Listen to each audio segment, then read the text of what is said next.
Good morning, Sales Academy followers, listeners, tweeters, YouTubers, podcasters, and everything in betweeners. So you know who you are.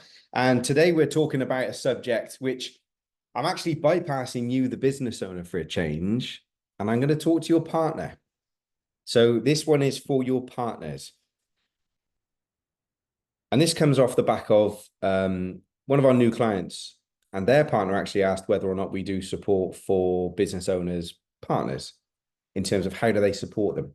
So I thought I'd share with you some just amusing really around this subject, because it's really got me thinking over the weekend. We had strategic planning on Friday, and there were some new people in the room, some existing people in the room, a lot of people that couldn't make it and all that sort of stuff. And that's our bag for doing it at Glasgow weekend and all those kind of things. I get it, right? But the kind of conversation came up Friday night, and it mused around in messages on the weekend. And yeah, there's a lot of stuff going on for people when they start a business, that loved ones, partner, family, parents, and all that sort of stuff.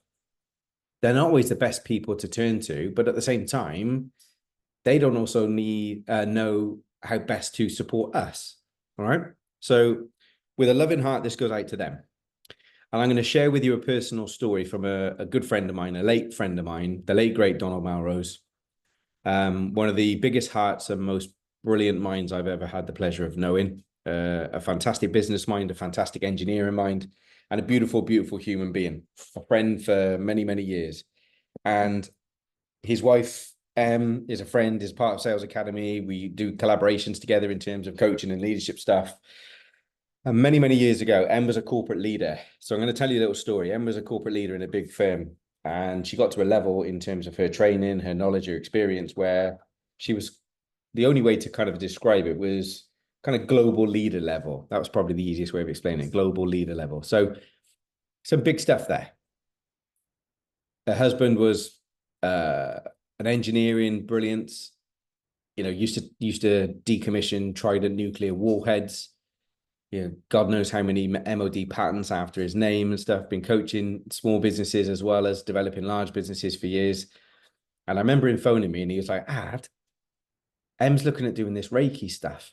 She's looking at leaving the day job and going into her own self-employed and doing this Reiki stuff. And I was like, okay, cool. What's the challenge, mate? And he was like, I don't get it. I don't get it. I don't know how to support her because I don't really get this energy stuff. And I remember saying to him, Don, do you love Em? And he went, yeah, of course I do. I said, cool. Then just do that. Love her and support her. You don't have to get it. And that's really the subject of today's musing, is you don't have to get it. And that comes in multiple levels. Oh, by the way, I'm post gym hair, and I'm having a mug of cow, like power me up kind of cow, fresh. And it's like, oh my God, it's heavenly. You don't have to get it. And that comes in multiple levels. It isn't just about, you don't have to get the product and service, or the thing that they're doing. Also, you don't have to get their desire or their passion or their reason or their need to do it now. So many people start businesses for different reasons, right? And we talk about this a lot. We've done the research when we were an action coach and stuff like that. And there's lots of data around the globe to say, well, people start businesses because they can't work for that tyrant of a boss. They've been made redundant and stuff like that. So they want to take control of their destiny. They could do a better job themselves in comparison to the company they're working for, that either the products or the service. Some people want to leave a legacy right from day one. They just can't do it anymore in terms of what they're doing as a day job. So there's a whole host of reasons. Giving back. So there's a number of reasons why people do it. And if you're a loved one of that person, whether you be a son, a daughter, a mum, a dad, a partner, a civil partner, married partner, whatever, I don't care. What I care about is that you find your place in supporting your partner. And to do that, it's like the best version of you is when you are loving and supporting your partner. Let them get it. Let them build it. Let them focus on it. Think about what skills you have transferably that could potentially support them in that space. Yeah. But even allowing yourself or bringing yourself into that space with them kind of almost crosses over between being in the relationship and being in the business. And it's like, for a lot of people, that's a struggle. Now, some of the partnership businesses where it's life partners can be some of the strongest by far because you can be really brutally honest. You can get past the difficult conversations. You can you're not working X amount of hours and then disappearing off. So you can really go through the cauldron to actually get to the end outcome, right? You can work through it and work through it faster. And that radical candor and that brutal honesty can really, really help. But it can also be emotionally challenging because it's like sometimes we forget the divide between business and our home lives.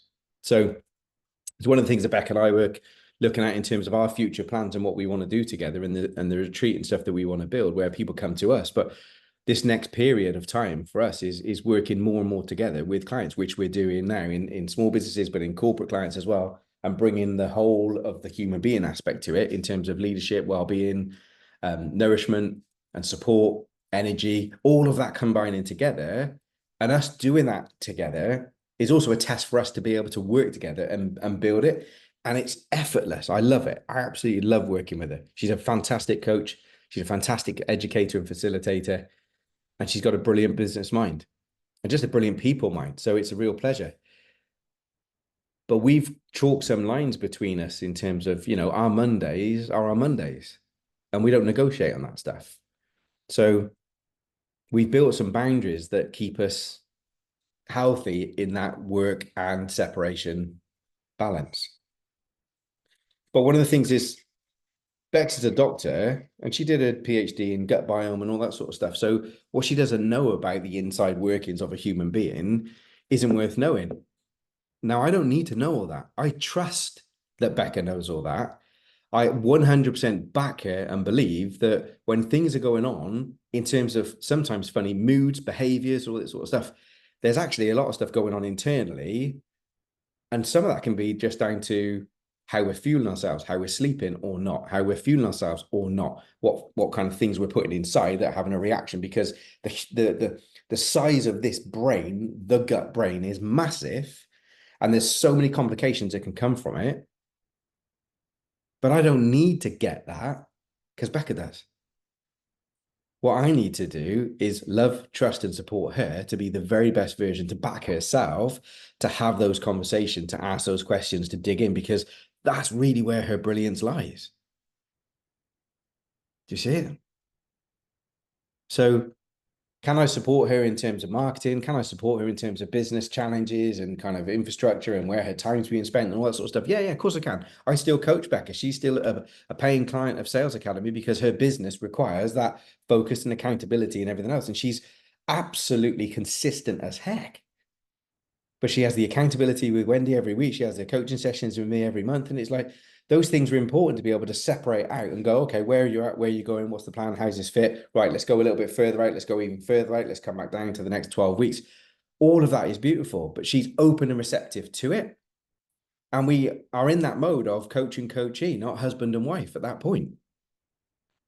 But it's taken us a little bit of time leaning into backing ourselves and chalking those lines and figuring out what that means. But at no point do I want to cross over the boundary of I want to do what Beck does and she wants to do what I do. She just gets it, and so do I.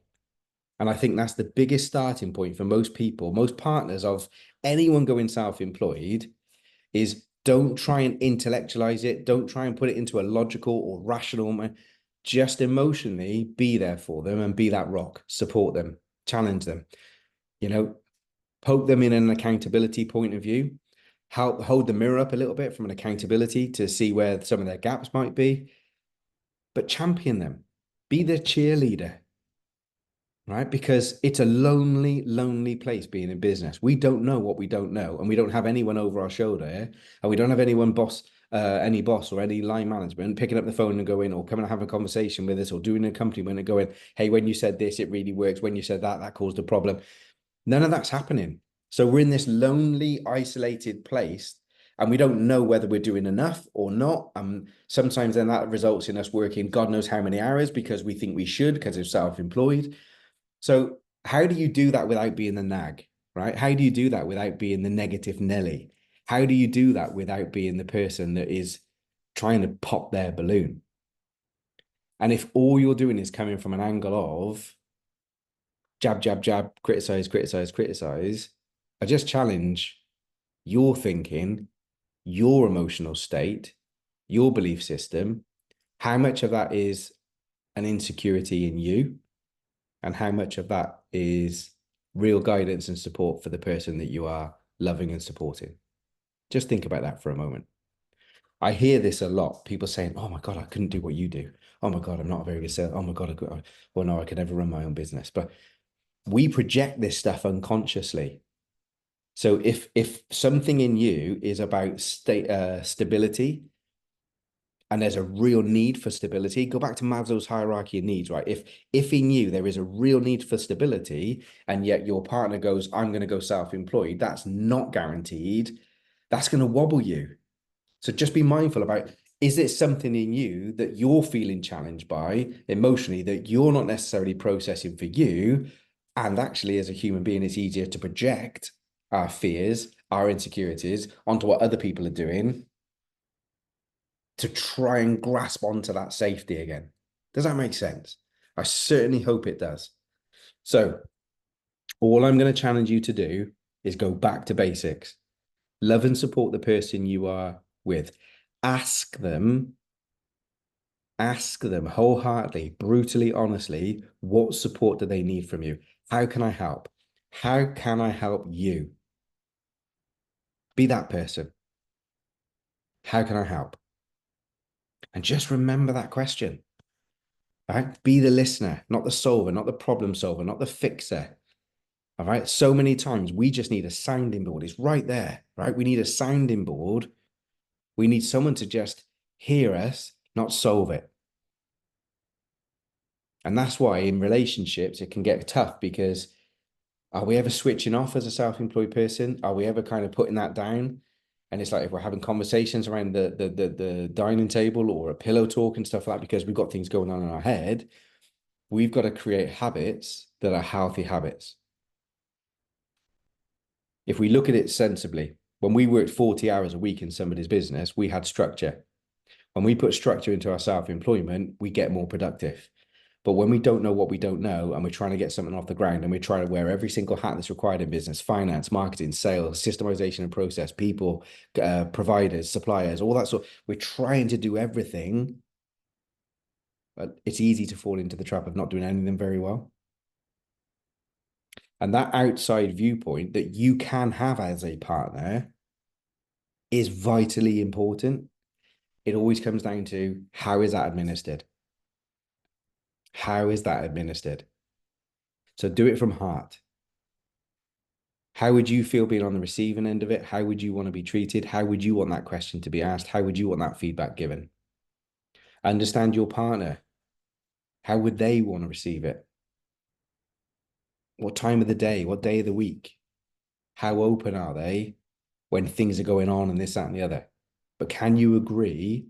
Can you get some patterns in place where you can have these conversations brutally honest? I remember bringing people to come and see Action Coach, and I'd ask them to bring their partners with them. And one of the questions I would ask their partner at some point during that first meeting, this question was a blinder. And it was simply, what is it about this business that you believe your partner will fail at? What is it about this business that you believe your partner will fail at? Now, I don't believe I ever had anyone go, "I think they'll fail at this." The response normally went something like this: "It's not that you'll fail, love, but," and then they go on and explain the weakness, the challenge, the concern that they have. "You're not really a marketeer. You've never really done a sales role. I'm not sure whether your grasp on finances, whatever." What that question did was give them the brutal honesty. It gave them permission to really be honest with their partner, because the last thing you want to say to your partner is, "I'm thinking you're going to fail." So anything else you say has got to be better than that. But it took somebody like me as a facilitator to just get that going. So that's what I'm talking about in terms of, can you agree some terms with each other that you will actually get into this stuff? But then think about time of the day of the week, energy, mood, mindset. Love them, support them. You don't have to get it. That's it for now, guys. Listen, if this is something that we want to explore more, let me know, because the question actually came on the weekend. Do Sales Academy run any workshops for partners or people in business? And it's really got my juices flowing about let's put in something together about this. So it's the 1st of July, right? We're 6 months into the year. You heard it here first. If anyone else runs this and puts this out, it's clearly because they're listening to this podcast and they've stolen the idea. Good luck to them. What I'm going to do is give it some thought and think about how can we best support the partners of those in business and people around us, our support network, and let's see if we can get some things going. And if you've got any ideas, you've got any questions, you've got any chat, come and talk to me, DM me, right? Just drop me a message on socials and we'll go from there. But you don't have to get it. Just love and support them. Peace out, guys. See you soon.